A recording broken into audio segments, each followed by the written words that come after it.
राधे राधे प्यारे भक्तों, कैसे हैं आप सब। आपका अपने YouTube चैनल शांति में भक्ति पे बहुत बहुत स्वागत है। भक्तों, आज हम आपको अहोई अष्टमी के व्रत की कहानी, उसका उद्यापन और उज्जमन कैसे किया जाता है और यह व्रत कैसे किया जाता है उसकी जानकारी बताएंगे। होई का व्रत कार्तिक कृष्ण पक्ष की अष्टमी या सप्तमी को होई का व्रत किया जाता है। जिस वार की दिवाली होती है उसी वार का होई का व्रत किया जाता है। तारे निकलने के बाद कहानी सुनने के समय एक पाटे पर जल का लोटा रखे, चांदी की होई, 2 मिठाइयाँ चांदी की नाल में पिरोकर होई माता को रोली से सींच दे। होई माता को हलवे से जिमाए, लोटे पर सतिया बनाए, एक कटोरी में हलवा या और कुछ मीठा रखकर रुपए रखकर बैना निकाले और सास को दे। गेहूं के दाने हाथ फेर कर कहानी सुने और चांदी की होई गले में पहन ले। कहानी सुनकर बयाना निकालकर अपनी सासू माँ के पैर छूकर उन्हें दे। बाद में दिवाली के बाद अच्छा दिन देखकर होई निकाल दे। उस होई के जल से पूरे घर में छींटा दे और उसे स्नान भी कर सकते हैं। जितने बेटियों का विवाह हुआ हो उतनी बार 2 चांदी के मणिये अपनी होई की माला में डालते जाएं। होई निकाल कर होई को गुड़ से जिमा दे, जल का छींटा दे और रख दे। हर किसी के घर में होई की माला पहनने का रिवाज नहीं है। जिसके जैसा रिवाज हो उसी प्रकार हमें यह व्रत करना चाहिए। उज्जमन भी हर जगह अलग अलग प्रकार से किया जाता है। जिस जगह जैसे रीति रिवाज हो हमें उसी तरह से इनका उज्जमन करना चाहिए। परंतु फिर भी हम आपको कुछ कमी रह जाए उसके बारे में उज्जमन की कुछ विधि आपको बताने जा रहे हैं। अगर किसी के बेटा हुआ हो या बेटे का विवाह हुआ हो तो होई का उज्जमन होता है। एक थाली में 7 जगह 4-4 पूरी रख ले, थोड़ा सा हलवा रखकर ऊपर कोई कपड़ा रखकर रुपए रखकर पानी का हाथ फेरकर सासू जी के पैर छूकर अपनी सासू माँ को यह बयाना दे। हलवे पूड़ी बयाना बांट दे। अगर बहन बेटी आपके पास गांव में हो तो बयाना उन्हें भी देना चाहिए। कोई दीवार पर आटे से पोत कर गेहूं से मांडे, कोई रंग से मांडता है। सब जगह अलग अलग तरीके से होई का व्रत किया जाता है। अब हम आपको होई की कहानी सुनाने जा रहे हैं। एक साहूकार था जिसके 7 बेटे, 7 बहुएं और 1 बेटी थी। सब कोई मिट्टी लेने गई तो मिट्टी खोदते समय ननंद के हाथ से श्याऊ का बच्चा मर गया। तब श्याऊ माता बोली कि मैं तेरी कोख बांधूंगी। तब ननंद ने सब भाभियों से कहा कि मेरे बदले अपनी कोख तुम बंधवा लो। तो 6 भाभियों ने तो मना कर दिया, परंतु छोटी भाभी ने सोचा अगर मैं अपनी कोख नहीं बंधवाऊंगी तो सासू जी नाराज हो जाएगी। इसलिए उसने अपनी कोख बंधवा ली। तब उसके बच्चा होता और होई साते के दिन मर जाता। एक पंडित को बुलाकर पूछा कि क्या बात है जो मेरा बच्चा होई साते के दिन मर जाता है। तब उसने कहा कि तू सुरही गाय की सेवा कर। सुरही गाय श्याऊ माता की सहेली है, वह तेरी कोख छोड़ेगी, तब तेरा बच्चा जिएगा। वह सुबह जल्दी उठकर सुरही गाय का काम कर आती। गौ माता ने सोचा कि आजकल कौन मेरी सेवा कर रहा है, मेरी बहुएं तो काम करती हुई लड़ाई करती है।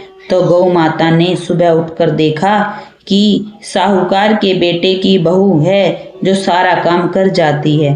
गौ माता बोली तेरी क्या इच्छा है जो तू मेरा इतना काम करती है, मांग क्या मांगती है।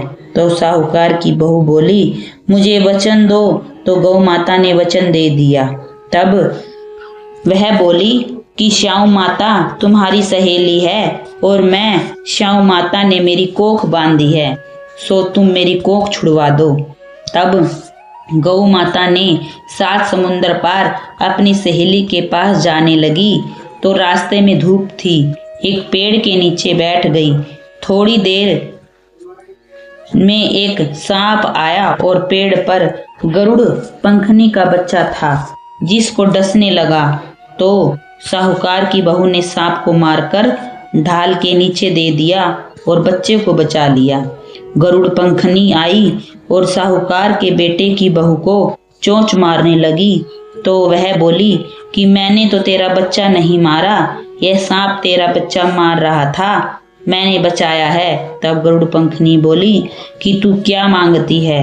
वह बोली, 7 समुंदर पार श्याम माता रहती है, हमको उसके पास पहुंचा दो।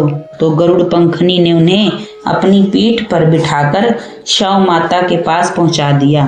तो श्याम माता बोली, आओ बहन, तुम बहुत दिन में आई। और श्याम माता बोली कि मेरे तो सिर में बहुत जूं पड़ गई है। फिर साहूकार की बहू ने उसकी सारी जूं निकाल दी। तब श्याम माता बोली, तूने मेरी बहुत भलाई करी, इसलिए तेरे 7 बेटे 7 बहुएं हो। तो वह बहू बोली, मेरे तो एक भी बेटा नहीं है, 7 कहाँ से होंगे? तब श्याम माता बोली, क्यों नहीं होंगे? तब वह बोली कि पहले मुझे वचन दो। श्याम माता ने कहा, अगर मैं वचन से फिर जाऊंगी तो धोबी के घाट पर काकरी हो जाऊं। तब साहूकार की बहू ने कहा, मेरी कोख तो तेरे पास बंधी पड़ी है। तब श्याम माता बोली, तूने मुझे ठग लिया, मैं तेरी कोख खोलती नहीं, परंतु अब खोलनी पड़ेगी। जा, तेरे घर 7 बेटे 7 बहुएं मिलेंगी और 7 उजमन करियो, 7 मांडिया 7 कढ़ाई करियो। वह घर गई तो वहां देखा 7 बहू 7 बेटे बैठे हैं, बहुत धन हो गया। तो उसने 7 होई मांडी, 7 उजमन करे, 7 कढ़ाई करी। सारी जिठानी बोली, सब जल्दी जल्दी पूजा कर लो, नहीं तो वह रोने लग जाएगी। थोड़ी देर में उन्होंने अपने बेटों से कहा, तुम्हारी चाची रोई क्यों नहीं? तो बच्चों ने देखकर आकर बताया कि चाची के यहाँ कोई होई मंड रही है। तब जेठानी भाग कर गई और देखा कि कोख छुड़ा लाई है। तब वह बोली, तुमने तो कोख बंधवाई नहीं, मैंने बंधवा ली, परंतु श्याम माता ने दया करके मेरी कोख खोल दी। हे श्याम माता, जैसे साहूकार के बेटे की बहू की कोख खोली, वैसी सबकी खोलना। कहानी कहते सुनते बुखारे भरते सबकी कोख खोलती जाइयो। जय होई माता की।